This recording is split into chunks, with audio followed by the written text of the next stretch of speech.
हम इंसान की जितनी भी प्रॉब्लम है, चाहे वो फियर, सक्सेस, इन सब चीज़ों का जवाब आज से हजारों साल पहले भगवत गीता में एक लाइन में सारी प्रॉब्लम का सॉल्यूशन बताया गया है। पर प्रॉब्लम क्या है, हमको ये लाइन समझ नहीं आई। वो लाइन क्या है, हम सबको पता है कि कर्म किया जा, फल की इच्छा मत रख। मैंने भी जब इसे पहली बार सुना तो मुझे भी लगा यार, कर्म किया जा, फल की इच्छा मत रख, ये क्या हुआ, ये तो केवल बकवास है। क्योंकि आज के टाइम में हम देखें तो इसका जस्ट अपोजिट हो रहा है। हम देखते हैं सबसे ज्यादा मेहनत एक मजदूर करता है, एक रिक्शा वाला करता है, और उसको क्या फल मिलता है? कुछ भी नहीं। और बहुत सारे ऐसे लोग हैं जो बहुत ज्यादा हार्डवर्क कर रहे हैं पर कुछ भी रिजल्ट नहीं मिल रहा है। तो ये खेल है क्या? तो खेल ये है कि हम इसको बारीकी समझ नहीं पाए। फिर जब एक एक वर्ड को पकड़ने की कोशिश करी तो समझ आया और क्लियर होता गया कि एग्जैक्टली कर्म करना कैसे है। देखो, कर्म भी सही डायरेक्शन में करना है, तभी रिजल्ट आएगा। सक्सेस यहाँ है, आप वहाँ भागे जा रहे हो। आप कह रहे हो यार मैं तो सालों से मेहनत कर रहा हूँ, मुझे तो सक्सेस मिली नहीं। तो फंडा क्या है कि आपका डायरेक्शन गलत है। कर्म गलत डायरेक्शन में हो रहे हैं। अगर कर्म सही डायरेक्शन में हो जाए तो आपकी प्रॉब्लम सॉल्व। अब देखिए क्या कितना आसान है अपने डर को खत्म करना। आपको जो चाहिए, जितना चाहिए आपको मिलेगा।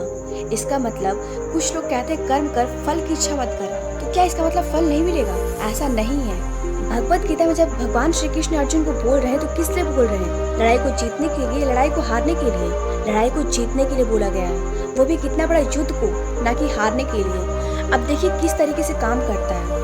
सबसे पहले देखते हैं कर्म क्या है। कर्म 3 लेवल पर होते हैं। एक वो है जो अपने बॉडी से करते हैं, जो हम समझते हैं कर्म का मतलब, यानी जिसको कि हम मेहनत बोलते हैं। वो कर्म इम्पोर्टेंट है ही नहीं, कुछ मैटर नहीं करता। अगर आप मुझे इम्पोर्टेंट पूछो आउट ऑफ 100 तो मैं कहूँगा 1%। आप बॉडी से क्या कर रहे हो वो मैटर नहीं करता। फॉर एग्जाम्पल, अगर 2 लोग हैं, दोनों एक ही काम कर रहे हैं, एक ही जैसा काम कर रहे हैं, अपने बॉडी से एक ही इंसान को मार रहे हैं। एक मार रहा है अपने फायदे के लिए, दूसरा मार रहा है किसी और को बचाने के लिए। तो बॉडी के लेवल से तो दोनों सेम कर्म कर रहे हैं, लेकिन माइंड के लेवल पर अलग अलग कर रहे हैं। तो दूसरा कर्म का जो स्तर है वो है जो हम बोलते हैं। तीसरा है जो हम सोचते हैं। असली खेल यहाँ है। जो आदमी सही सोच नहीं सकता, क्या वो सही बोल सकता है? इम्पॉसिबल। जो सही बोल नहीं सकता तो सही करेगा क्या? तो सारी जो कर्मों की हम बात कर रहे हैं वो यहाँ हो रही है। और वो कर्म क्या है? सोच के लेवल पे। और जिसकी सोच सही डायरेक्शन में हो गई, उसकी लाइफ सही डायरेक्शन में जानी ही जानी है। उसको तो फल मिलना ही मिलना है। अब जो फल मांग रहे हैं, सपोजिंग कि हाथ ऐसा करके बैठे हुए हैं, भगवान मुझे फल दे दो, मुझे ये चाहिए, मुझे वो चाहिए, मुझे नंबर दिला दो, मुझे जॉब दिला दो, मुझे पैसे चाहिए, और कर्म सही डायरेक्शन में करो ही नहीं, तो क्या होगा?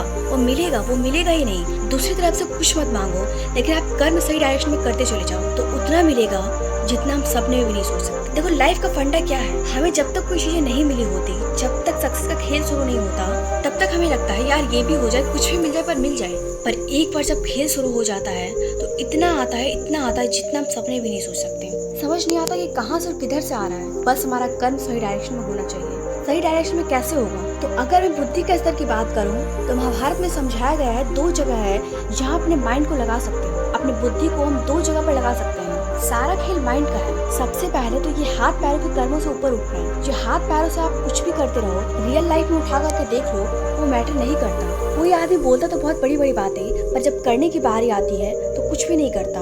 अंदर कुछ और सोच रहा है, बोल कुछ और रहा है। जब ये तीनों चीजें सिंक हो जाती है कि जो आप सोच रहे हो वैसा ही आप बोल रहे हो और वही आप कर रहे हो, तब मिरेकल्स होना शुरू हो जाता है। तब कुछ एक्स्ट्रा ऑर्डिनरी होती है, हिस्ट्री क्रिएट होती है। तब वो चीजें होती हैं जिसके लिए सक्सेस एक बहुत छोटा